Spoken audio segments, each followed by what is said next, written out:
Good morning, I'm Taylor Wilson, and today is Friday, October 17th, 2025. This is USA Today's The Excerpt. Today, breaking down the indictment of John Bolton, while a judge bars Trump from sending troops to Chicago, and baseball's playoffs move closer to deciding a World Series matchup. Former National Security Advisor John Bolton, who later became a critic of President Donald Trump, has been indicted. I spoke with USA Today Justice Department correspondent Aisha Bagchi for more. Aisha, as always, thanks for hopping on. Thanks, Taylor. I'm happy to be here. So just starting with the basics, what do we know about this indictment and what led us to this point? John Bolton was indicted on 18 counts of retaining and transmitting national defense information. That includes 10 counts of retaining the information, 8 counts of transmitting it. According to the indictment, this has to do with various kind of documents that John Bolton allegedly kept in his possession after he was no longer serving as a national security advisor in President Trump's first presidential administration. And according to the indictment, there was a hacker who was associated with Iran who gained access to some national defense information that John Bolton had allegedly emailed. So the indictment is really alleging that some national defense information was made vulnerable to a foreign government. And according to the allegations, this included planned covert actions by the US government. It included information suggesting that a foreign adversary was responsible for an attack, and it included information on the sources and collection methods that the government used in order to obtain foreign intelligence. All right, and have we heard from Bolton or his lawyers after this? Yes, John Bolton's lawyer released a statement pretty quickly after the indictment came down. Abby Lowell said that this indictment, the underlying facts of the indictment, have to do with issues that were investigated by the FBI years ago and were resolved without any charges. So now we're seeing these allegations brought in a criminal indictment. And he basically says that at this point, they're going to litigate it and he's going to win when it comes to his day in court over something that shouldn't have been brought to begin with. The undertone of that statement from John Bolton's lawyer is that this criminal indictment was brought after Donald Trump returned to office. Now, John Bolton is a longtime critic of Donald Trump. He used to work under him, but now he's become a big critic. When Trump was impeached, the very first impeachment he faced having to do with allegations related to Ukraine, John Bolton said that if he had been a senator, he probably would have voted to convict Donald Trump in that impeachment. So he's a longtime critic of the president, and the undertone of the statement from his lawyer is that there's a political element to why these charges have been brought now. Well, as you said, the two of them, Bolton and Trump, clearly have gone back and forth in recent years. How about Trump? Did we hear from him after this? Donald Trump was asked about John Bolton, and he said, I think he's a bad guy. It's too bad, but that's the way it goes. That's basically what he had to say.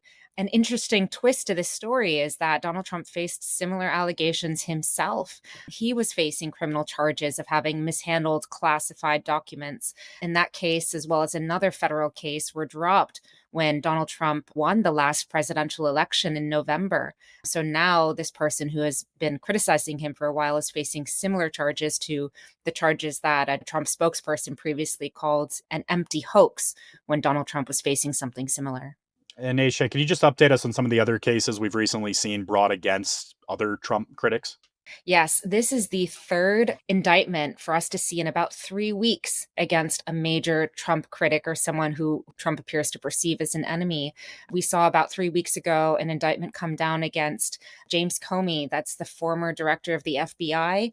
James Comey headed the FBI when Donald Trump first became president in his first presidential term, when the FBI started conducting an investigation into contacts between the Trump 2016 campaign and the Russian government, and Donald Trump famously fired him at that time. Now James Comey is facing allegations that he lied to Congress and in so doing interfered with a congressional proceeding. And then Letitia James, the New York Attorney General, is facing charges of bank fraud and making a false statement to a financial institution. This is someone who has, in her case, not only criticized the president, but really went after him. She brought a civil lawsuit against him before he returned to office, alleging that he had committed fraud that allowed him to get better financial terms from banks when it came to loans he was getting tied to his real estate transactions. She won that lawsuit in the sense that he was ordered to pay hundreds of millions of dollars, but an appeals court did get rid of basically the financial penalty in that case, and her office is appealing that decision to a higher court. So now she's facing charges under the Trump administration, and that string of prosecutions has really led many onlookers and legal experts to be concerned that some or all of these indictments might be politically motivated. When it comes to James Comey and Letitia James, Donald Trump actually posted on social media that he wanted to see them charged, and soon after they were charged. And according to reports, he replaced a prosecutor in order to potentially help that to happen. So there's a big concern here about whether the Justice Department is getting politicized, and we may see some or all of these defendants actually raise legal arguments saying that these are vindictive prosecutions. That's actually a legal defense that you can bring in court, that you're being selectively prosecuted or vindictively prosecuted, and that potentially for that reason, the charges should be dismissed. All right, excellent breakdown for us. As always, Aisha Bagchi covers the Justice Department for USA Today. Thank you, Aisha. Thank you, Taylor. A federal appeals court won't allow President Donald Trump to deploy troops to Illinois, at least for now. The U.S. Court of Appeals for the Seventh Circuit in Chicago upheld the decision from last week in a U.S. District Court that barred the White House from deploying troops. Trump administration lawyers had argued that protests against his immigration enforcement crackdown amounted to rebellion. The appellate court disagreed. Amid Trump's recent Chicago blitz, immigration agents fatally shot a Mexican immigrant. A federal judge has tried to limit immigration agents from deploying chemical weapons on protesters, journalists, and clergy, and Border Patrol agents shot and wounded a woman on the city's south side. Homeland Security officials say the aggressive tactics are necessary to catch criminals. Agency officials say they have arrested over 1,000 immigrants in connection with the blitz. USA Today has not been able to verify the number of arrests or criminal background of the people detained. Meanwhile, a federal judge in Illinois yesterday ordered that immigration enforcement agents in the area will have to begin using body-worn cameras, according to local reports. A judge earlier this week blasted the Federal Emergency Management Agency and Department of Homeland Security, saying they're trying to bully state and local governments into cooperating with President Trump's immigration agenda if they want to receive federal disaster relief funds. I spoke with USA Today domestic security correspondent Josh Meyer for the latest. Thanks for joining me, Josh. My pleasure, Taylor. So, Josh, what did we hear from a judge on this earlier this week, and how did we get to this point?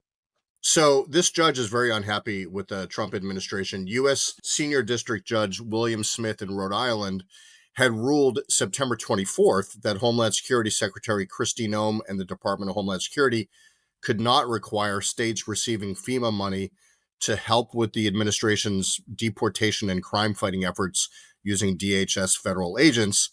But FEMA then sent out grant letters anyway that included the same immigration enforcement conditions that the federal judge's ruling had blocked.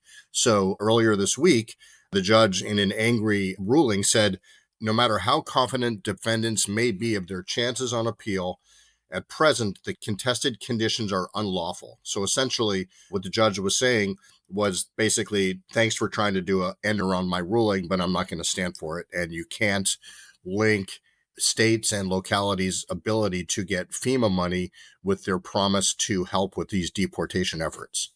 Well, how has all this latest this week, Josh, landed with the Trump administration? Have we heard from DHS or anyone else? They haven't said yet whether they're going to appeal this, Taylor, but, they've appealed everything else and all the way to the Supreme Court, so I don't see why they wouldn't. And this also could have a precedent elsewhere. There was another case also with the Rhode Island judge who was a Trump appointee, Mary McElroy, who issued a ruling in a similar case saying that basically the Trump administration was trying to condition the release of counterterrorism funds with the state's promise to help with the deportation effort. And she said that that's illegal, that you can't basically force them to do what you want them to do politically just so they can get federal aid. So this is two cases now. It may be a precedent. And in that case, certainly the Trump administration has appealed that one. And I expect that they will appeal this one as well because they don't want this precedent to be set. All right. Josh Meyer covers domestic security for USA Today. Thank you, Josh. My pleasure, Taylor. President Trump has announced a plan aimed at expanding access to in vitro fertilization. Today, we're also taking historic steps to vastly expand access to insurance coverage for fertility care, including IVF, something that, as you know, was not covered. The plan calls for eliminating red tape for employers who want to expand access for the millions of Americans who want coverage for the procedure, but it would not mandate that insurers cover IVF services, a proposal he campaigned on. Trump also reached a deal with the largest fertility drug manufacturer in the U.S., EMD Serono. It's agreed to lower prices of medications between 42 to 79% under a most favored nation pricing agreement. Trump said that includes lowering prices for Gonal F, a drug that stimulates the ovary to produce healthy eggs. The medication will be available early next year via Trump RX, the website to allow direct consumer sales of some prescription drugs. And the amount of the discount will be based on the patient's income. You can read more with a link in today's show notes. Major League Baseball's postseason rolls on today with both the American and National League Championship Series in action. The Mariners have blown a 2-0 lead over the Blue Jays, with that series now tied up at 2 games apiece, with the final game in Seattle today before shifting back to Toronto. Then in the nightcap, the Dodgers will try to finish off a sweep of the Brewers in Los Angeles, up 3-0. You can follow along with all of it over at USA Today Sports. And before I go today, as I announced earlier this week, this is my last day with The Excerpt. Over the past decade and more than 3,000 shows, I've made it my mission to bring you the news of the day. Through 3 presidential administrations, a global pandemic, natural disasters, the U.S. withdrawal from Afghanistan, and violence in Ukraine and Gaza, I've done what I can to give you a fair reflection of the country and world around you. Thank you for being such a loyal audience all these years. And thanks to our former producer and podcast whiz Shannon Ray Green for giving me a shot all those years ago. I also want to acknowledge the late Maria Fowler, the original host of the first version of the 5 Thanks podcast. The time has come for me to move on to my next adventure, but USA Today is excited to bring you deeper into the national conversation in news, politics, sports, entertainment, and beyond. My colleague Dana Taylor, along with a regular mix of USA Today network reporters, will be here for you next week to continue the outstanding coverage you've come to expect from The Excerpt. As for me, I'll see you on the other side. Thanks for listening to The Excerpt. We're produced by Kelly Monahan, and our executive producer is Laura Beatty. You can get the podcast wherever you get your audio, and if you're on a smart speaker, just ask for The Excerpt. I'm Taylor Wilson. You've been listening to The Excerpt from USA Today.